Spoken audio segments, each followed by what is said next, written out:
The Real Investment Show. Just recently got off on a big rant about, what goes on in Washington, and especially with the Federal Reserve and Congress members trading on information that they know, right? And we've made a lot of comments here on the show talking about, if you're serving the public and you have access to information, and particularly when you're driving monetary interventions, those type of things, whether it's in the government, you're doing spending bills or stimulus payments or whatever it is, or if you're in the Fed or the Treasury, and you've got advanced knowledge of, QE programs and those type of things, that you should not be allowed through, you shouldn't be allowed to trade stocks, right? I mean, just you got access to information that nobody else has, and you know what's going on before other people. And so it's not really fair. And for anybody else, if you and I did it, we'd go to jail for insider trading. But apparently it's okay for Congress and it's okay for the Fed members. And just recently, it was interesting. We had Kaplan and a couple of other, Rosengren stepped down from office for, health reasons or whatever their excuse was, after it was exposed that they were trading stocks on the information that they had available to them at the Federal Reserve, and millions of dollars worth of stocks, right? And it was interesting because the after it happened, Jerome Powell, who also was buying and selling on information, says, well, we're gonna have to review our ethics, make sure that we're following all the rules. Well, that review wouldn't have even happened had they not gotten caught, right? It's kind of like, you get caught robbing a bank. It's like, oh, well, I need to review the rules on robbing banks. I didn't know it was illegal. So, it's kind of a thing. Well, it's interesting, just over the weekend, now it's Vice Chair Clarita. He traded millions of dollars one day before the emergency pandemic statement, where the Federal Reserve started intervening with QE4. And you have to just kind of scratch your head at this. First of all, there's a purge going on. It's going to be interesting to see if the vice chair of the Federal Reserve, now this guy votes, right? He's an important member. He's the vice chair. Be interesting to see if he now steps down. So again, these seats have to be appointed. So now you've got to appoint a new Dallas Fed member. You got to appoint a replacement for Rosengren. Now you're going to have to replace the vice chair. Powell may be in a good bit of trouble here as well. He's not liked by Elizabeth Warren. Over the last couple of days, Elizabeth Warren has had a few incendiary comments to make about Jerome Powell's performance as Fed chair. So he may not get reelected. His term's coming up here soon. The point is that the Fed is being dismantled through their own actions very quickly. And of course, this is going to require a lot of new appointments. And, is this orchestrated to remove the hawks from the Fed members? Because again, if Joe Biden and the Democrats want to pass $3.5 trillion or $5 trillion or whatever it is in terms of spending bills, the Federal Reserve has to be able to buy about 30% of that debt. If the Fed doesn't monetize 20 to 30% of the debt that's issued, interest rates are going to rise fairly sharply. That artificial buyer needs to be there to keep interest rates suppressed. Now, what happens if this is the one thing that people forget, and we've talked about this on the show a bit before, and the mainstream media definitely doesn't get it. The mainstream media is talking about right now is like, interest rates are going up. We're going to be at 2.5% on interest rates. No, we're not. The reason that we're not is because we're in what's called a liquidity trap. What's a liquidity trap? A liquidity trap is when low interest rates don't spur economic growth. Interest rates today have to remain low just to sustain the economic growth that we have. You remember all those calls at the first of the year where we're going to have like 10% economic growth this year, and we were writing articles in January, February, March saying, no, we're not. Economic growth is going to slow very sharply heading into the end of the year. All these estimates of economic growth are way too elevated. Also earnings growth, by the way. Those are all going to come down sharply. particularly as stimulus leaves the system. And this is the problem with economists. They take a look at current data and they go, oh, well, if this is doing this now, this is just going to keep doing this forever.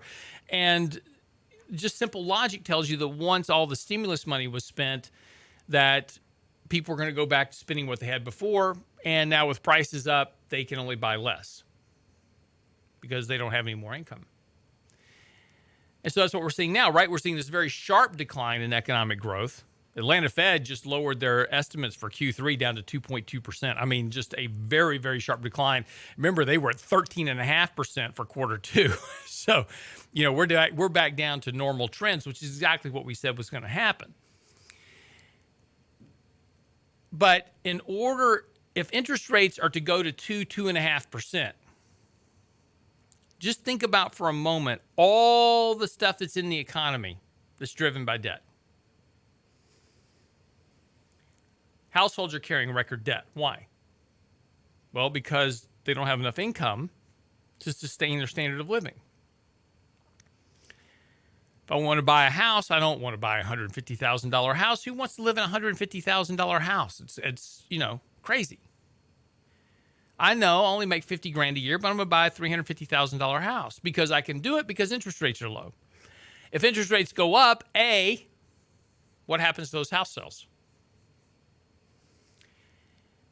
A big chunk of the housing activity and house buying that goes on is part of it is refi of mortgages, right? We have a lot of people when interest rates come down, they go refi their mortgage. Okay. The other part is when interest rates come down, I can go buy a house because interest rates are low. But if interest rates go up and I'm in a 3% mortgage, and let's say interest rates go up and my mortgage goes to 4.5%, who's going to refinance their mortgage at 4.5% when you're currently at 3%? Nobody. So what happens to the refi market? What happens to the housing market? If I wanted to buy a $350,000 house and I can afford $1,000 a month, I'm just throwing out numbers here. But interest rates go up and that $350,000 house is now going to cost me $1,500 a month. I can't afford it. It's out of my budget. So housing sales stop. I go to buy a new car, even a used car at this point, since they cost more than new cars. Interest rates go up. I can't afford the payments. Variable rate interest card payments, they go up. Now that takes more of my disposable income out to pay for that, which means I have less income to spend on other stuff. So consumption falls. Economic growth weakens. See, if interest rates go up much at all, the entire system comes apart because everything is dependent upon debt. Corporate debt issuance. All these zombie companies in the country that basically they survive by cheap debt. As soon as interest costs go up, they can't service their payments and they can't refinance at higher rates because they can't afford it. They go out of business. We're so far down the debt trap now that if interest rates go up much at all, it causes a cataclysmic event through the entire economy because everything is tied to debt. Corporate debt, government debt, personal debt, you name it. Everybody's up to their eyeballs in debt.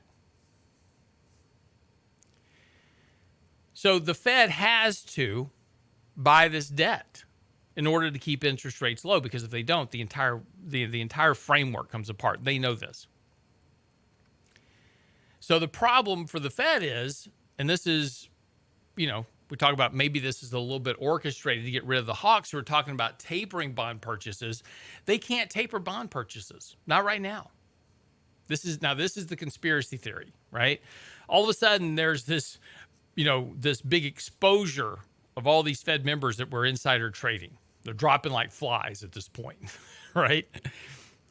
But in order for the Fed to keep doing what they need to do in order to keep interest rates suppressed, is they've got to keep buying bonds. They can't afford to taper, and they certainly can't raise rates, not at this point, and not particularly if the Democrats want to pass another $5 trillion worth of spending. Somebody's got to buy a couple of trillion of that, and that somebody's the Federal Reserve.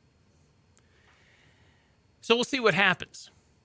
But there is a lot of interesting things that are happening at the Federal Reserve right now, and particularly when it comes along with these exposures.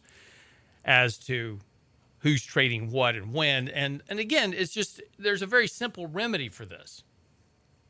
If you serve for Congress, House or Senate, if you're in the White House, if you're in the Federal Reserve, if you're in Treasury, if you're in any of the areas of government that are directly involved with if you're with the SEC, you can own Treasury bonds, period. You take all your money. When you take that job, you take all your money, you invest it in Treasury bonds, and while you serve in that position, you can own Treasury bonds. Go do your job. Be nice to see the SEC actually regulate the financial markets for the benefit of investors rather than for Wall Street. Once you leave, you can go trade your brains out. You can do whatever you want to do if you're a private citizen.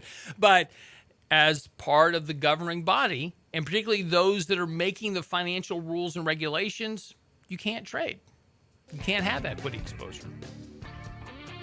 Imagine what would happen if you actually applied that same rule across Wall Street, where they're making markets in companies and they're doing these type of things. And you said, hey, you know what? If you're a market maker, if you are, involved in the investment banking activity, et cetera, you can't own anything but bonds. What would be the incentive now? Right? But look, this is all built about incentives. Just an interesting thought. If you want to make the investment system a bit more fair for everyone, maybe we need to start to apply some rules. Be back after the break.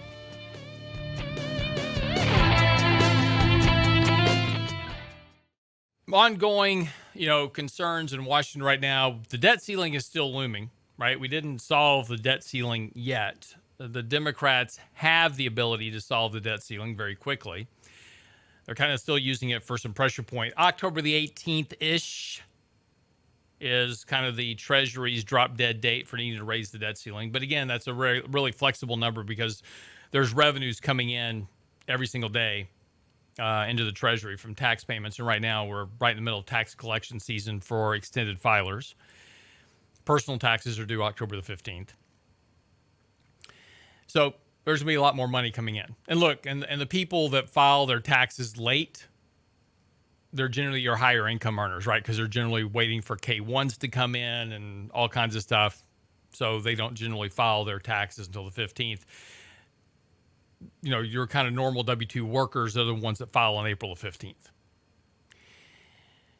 So lots of money coming in. We could go past the 18th, but let's use the 18th for the date for just the sake of argument for the moment. That's the drop dead date. We need to raise the debt ceiling, or, this horrible event is going to occur and we're going to default on our debt and it's going to be terrible. And the world's going to, wheels are going to come off the cart and everybody's going to get laid off. The economy's going to crash. It's going to be terrible. It's not. We've raised the debt ceiling 78 times. This will be the 79th time when we eventually raise it, and we will. No, the world doesn't come apart. We've defaulted on our debt before. On a technical basis, we missed interest payments. But everybody knows that as soon as we get our act together, and we will, then we'll make the payments. Everything will get done. We'll issue the debt. Everybody will get paid. It's all good. So it's important to kind of keep these things in perspective. But, nonetheless, let's use this as great media headlines. Let's try to scare the snookers out of everybody so that they'll do something stupid, right? That's kind of the idea. But right now, progressives are really having a hard time trying to get this $3.5 trillion bill passed along with the $1.2 trillion infrastructure package because Joe Manchin says, look, we can't even pay Social Security at this point. You're wanting to pass another $3.5 trillion. Good for him. He's right. So now they're talking about cutting down the size of the bill. Joe Manchin's offered $1.5 trillion. They say that's not enough. They're thinking somewhere between $2.5 trillion. So we're going to knock $1 trillion off of it. Trillion here, trillion there, between friends. Just money, right? I want you to think about this for a second. Between the two bills, even if Joe Manchin, which is, shall we even call that a reasonable offer to say, okay, look, we'll spend $1.5 trillion plus $1.2 trillion. So that's $2.7 trillion on top of, that's not the budget. That's additional spending. So that's $2.5 trillion on $2.7 trillion, almost $3 trillion on top of the money you need just to run the government for the year based on what we're doing. There was an interesting piece of article over the weekend chastising Joe Manchin. It was kind of a left-wing media outlet, and they said, Joe Manchin, he's such a hypocrite. You know, he's increasing defense spending left and right. Since he's been in office, he's increased defense spending by $1 trillion or whatever the number was. I don't have the exact number in front of me, but you get the point. And he's like, this year alone, he's increased defense spending by another $80 billion. Well, yeah, he did. So did everybody else. As soon as you pass the continuing resolution, you increase spending to every single department in the country. That's the whole problem with continuing resolutions is you're not running a budget. You don't sit there and look at the Defense Department and say, well, last year the Defense Department got $850 billion. That's probably enough. Let's just leave that where it is. We don't do that. We just say, oh, last year they had $850 billion. Okay, stick another, $80 billion on it because we need to increase that by 8%. Because that's what the continuing resolution does. It just increases spending across every department's budget by 8%. It just assumes that the rate of inflation and growth in the economy is 8%. It ain't. But we're spending that way. And this is the problem with continuing resolution. So you can't sit there and look at Joe Manchin and say, well, Joe just keeps increasing defense spending. Yeah, he also increased Department of Defense spending. He increased Department of Education spending. He increased the Department of Agriculture spending, Parks and Wildlife spending. It all went up 8%. Salaries up by 8%. That's the problem in Washington. We don't have any fiscal responsibility. We just pass bills now and just say, okay, it's just money. Just debt. Who cares? We're at $28 trillion and counting. Actually, way more than 28 trillion now, almost 29 trillion. But 28 trillion and counting, add another 5 trillion on it. Keep the numbers going. This is why, it was interesting during the Obama administration. The Obama administration doubles the national debt, right? He goes from 9 trillion to 18 trillion while he's in office. And we go, oh my gosh, he's doubled the national debt. It's terrible. He's increased the national debt more than every president combined, going all the way back to Washington. George Washington. Is true. He did. And then Trump did it. And then now Biden will do it. And we'll keep doing it. It doesn't matter whether it's Republican or Democrat or anybody else. We just don't have any fiscal control in Washington, which is why they're now coming out with this really, really bad idea called the $1 trillion coin. This is one of Krugman's pet projects. So the idea is to print a coin, platinum coin, and value it at $1 trillion. So here's how this premise of idiocy works. The Treasury mints this $1 trillion coin, gives it to the Fed, and the Fed basically credits the Treasury Department with $1 trillion of printed money. It's all digital. The beauty about that is that there's no debt issuance. But do you see the problem with it? You just issued $1 trillion worth of money with no asset behind it.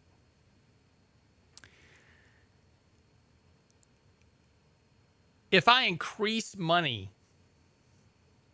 at an exponential rate, and just start, if you're going to do $1 trillion coin, why not just do 10 $10 trillion coins, right? You can make these numbers anything you want. But the more that I increase the amount of money, the less value it has.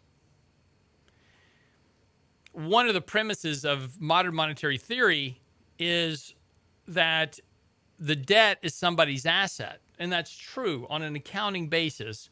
The debt is somebody's asset. So when we issue debt to pay for stuff, at least there's an asset that somebody owns somewhere, right? When you just issue $1 trillion coin and credit accounts, it's not even a real mechanism. I mean, technically, the Fed could just, print the money. There's a bunch of legality issues to this, and this is never going to happen, but it's just the point of the conversation, which is that, again, the lack of fiscal responsibility. Instead of saying, look, we are at a debt ceiling, we can't issue any more debt, we're going to have to cut spending. There you go. You don't have to issue more debt. You can just cut spending. There is a choice in terms of managing government. It's like we've got a bunch of children up in Washington that are running the country, and it's like, no, you can't have that because I can't afford it, and they throw a fit, right? We've got a bunch of 3-year-olds in the toy store in Washington, D.C. throwing a fit in the middle of the aisle because they can't have the toy they want. So we're all going to sit around, cross our arms, pout, throw a fit, rather than just doing what we're supposed to do and doing your job, which is to manage the economy and manage the government. Managing the government is just not spending willy-nilly. It is about doing what is fiscally right, as well as what is correct in terms of creating national security, infrastructure. Those are the two jobs of the government. If you read the Constitution, the government has two jobs only: national security and infrastructure. Everything else belongs to the states. We've just, over the years, got lazy, and we just started giving more and more responsibility to the government. We allowed the government to take more and more of the responsibility from us as citizens, and we keep going, well, that's okay, it's just that. And now we're in this problem. At some point, the system breaks. Everybody's just hoping it's not on their watch. The debt comes due at some point, and this whole fiscal irresponsibility becomes a problem at some point. Everybody's just hoping it's not on their watch. Social Security, Medicare, Medicaid, prescription drug benefits, all this. We're just hoping it's not my watch. It'll be the next guy's watch. But at some point, you got to stop doing bad things that make the situation worse. $1 trillion coins are a terrible idea because it completely removes any responsibility on spending. If there's no debt issuance tied to it, now you've got no barrier. The whole point of the debt ceiling is to provide you a credit limit that says, hey, you're at your credit limit. Maybe you need to think about, working on your budget a bit. We've pretty much scrapped the whole idea of a debt ceiling, and now we're just going to remove the whole debt barrier as well. There's only one thing that comes out of that, and it's not a good thing. Be right back after the break.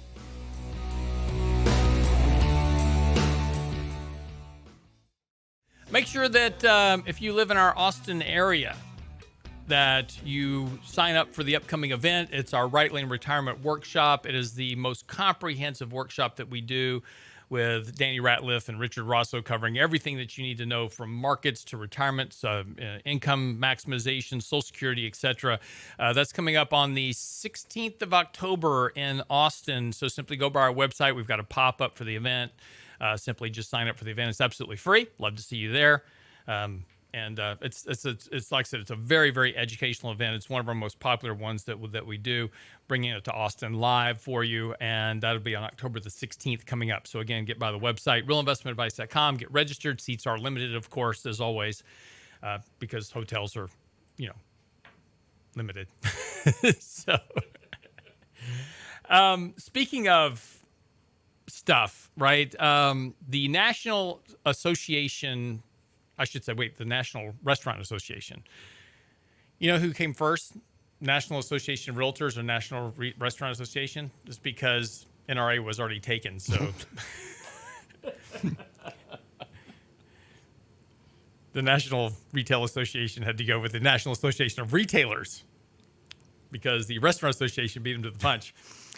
National Restaurant Association sent a letter to Speaker Nancy Pelosi, Chuck Schumer, Kevin McCarthy, Mitch McConnell about the dire situation heading into the fall season. A couple of things that are coming out of government that are grossly impacting them, of course, are not only the fact that supply chains are shut down and that you've got a shortage of goods and services. You've got labor shortage as well, but also the mask mandates in New York as a issue.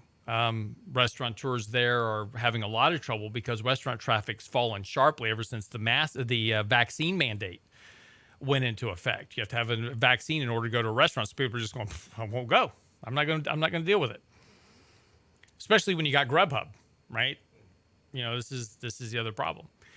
So there's a lot of things that are kind of going on. They're really, really impacting the restaurant industry. 78% of operators say their restaurant experienced a decline in customer demand for indoor, on-premises dining in recent weeks because of the Delta variant spike.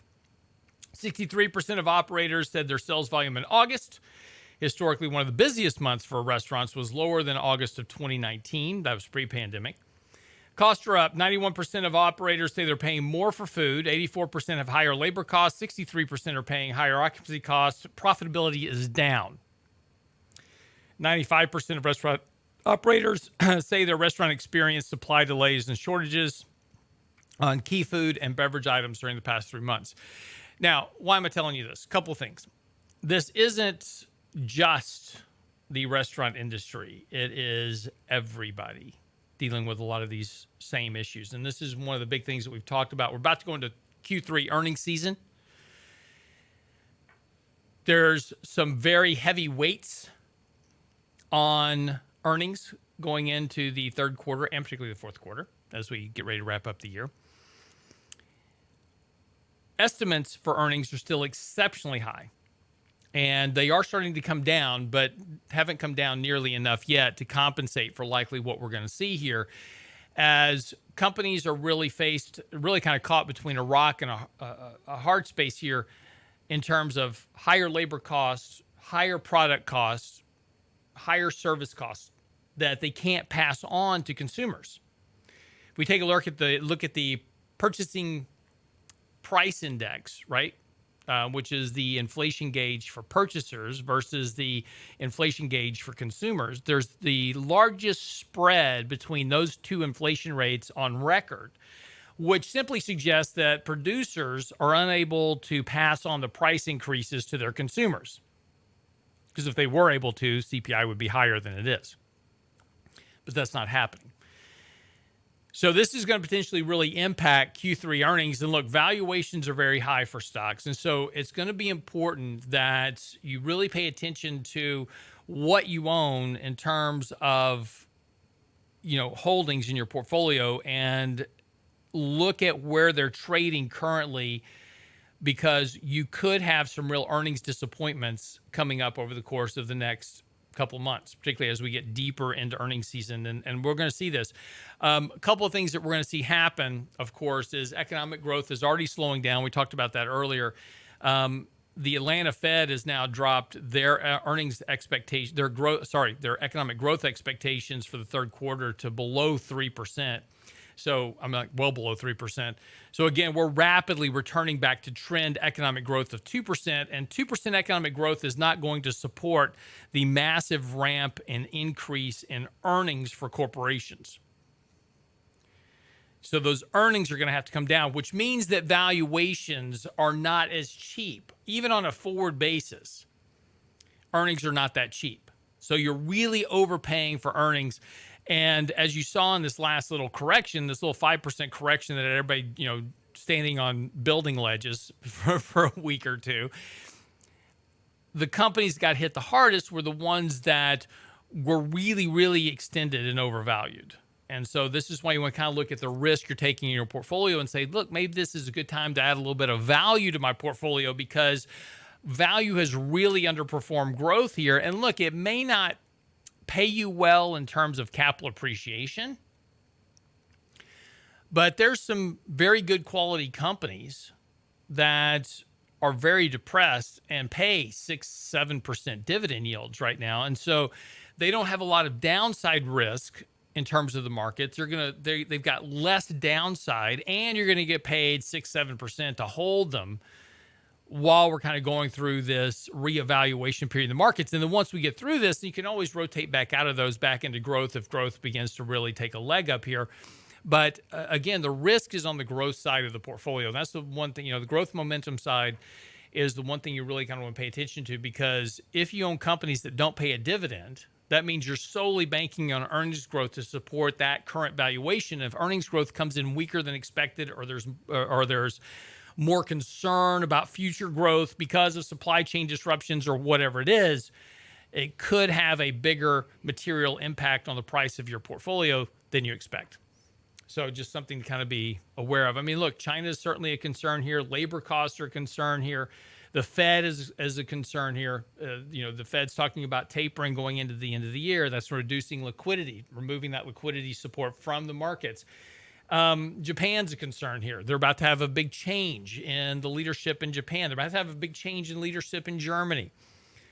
Social Democrats had an overwhelming victory there over the conservatives with Angela Merkel. So there are changes occurring on a global basis as well as on a domestic basis that certainly warrant some attention relative to the exposure to risk you have in your portfolios. Again, what's happening in Washington right now with this whole debt ceiling debate issue, you've got to fund the government. You've got to get the debt ceiling raised. They want to pass these spending bills. Will they get it passed? Won't they get it passed? I mean, the Democrats are in a really tough spot right now. They are heading up into the midterm elections. They're losing support even amongst their own party. They've got a lot of internal fighting going on in between their own party. There's a very substantial risk that if they don't get something passed going into that midterm election, that'll be their last opportunity to do so, because there's a very big risk that Republicans could retake the House and the Senate. It's not a big margin on either side. So there's a real pressure on Democrats to try to get something passed sooner rather than later. So this all leads to potential, headwinds for markets going into the end of the year. Now, as I said at the beginning of the show, we're into the seasonally strong period of the year. Markets are deeply oversold on a short-term basis. So there's certainly a potential here for a rally in the markets. But all I'm saying is that measure that rally accordingly. If we get it, hedge some of your risk.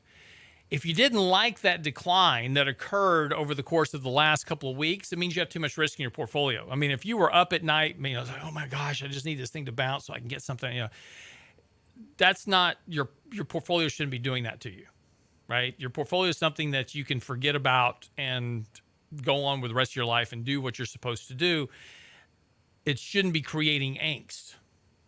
And if it is, then you've got too much risk in your portfolio. So use whatever rally that we get here over the next couple of weeks and use that to rebalance risk. Lower some of your risk tolerance, raise some cash, rebalance your equity risk, look to add some value stocks to your portfolio. There's lots of opportunity to reduce some of that risk. Now, look, caveat is if you reduce risk, you're going to reduce your upside. Market goes up 10, you're going to go up 8, right? That's got to be good enough. This idea that you've got to beat some random benchmark index has nothing to do with your portfolio at all. Has nothing to do with your financial goals, has nothing to do with that. The only thing that trying to beat some random benchmark index does, it requires you to take on excess risk. This isn't Fast and Furious. This is just managing money. So be good with what your goals are. And that's what I'm saying. If you go to our website, click on the newsletter link, I kind of go through these rules again because we kind of have to relearn these after a correction from time to time. So these are rules that I kind of reprint from time to time just to help people remember. There's some basic fundamental rules to follow when you're managing your own money in particular. One of those is investing isn't a competition. You're not trying to beat anybody. Don't worry about some random benchmark index. Don't worry about your neighbor. Just invest for what you've got to do and reach your goals, because that's all that matters. Wraps up the show for the day. Get by the website, realinvestmentadvice.com. Make sure and sign up for our Austin Live Right Lane Retirement Workshop coming up on October 16th. It's very enjoyable. It's a lot of fun, and it's very informative. October the 16th in Austin, live event. Sign up now at the website. Also get our latest newsletter, our recent blog posts are out, and more. realinvestmentadvice.com. It's a rich man's world.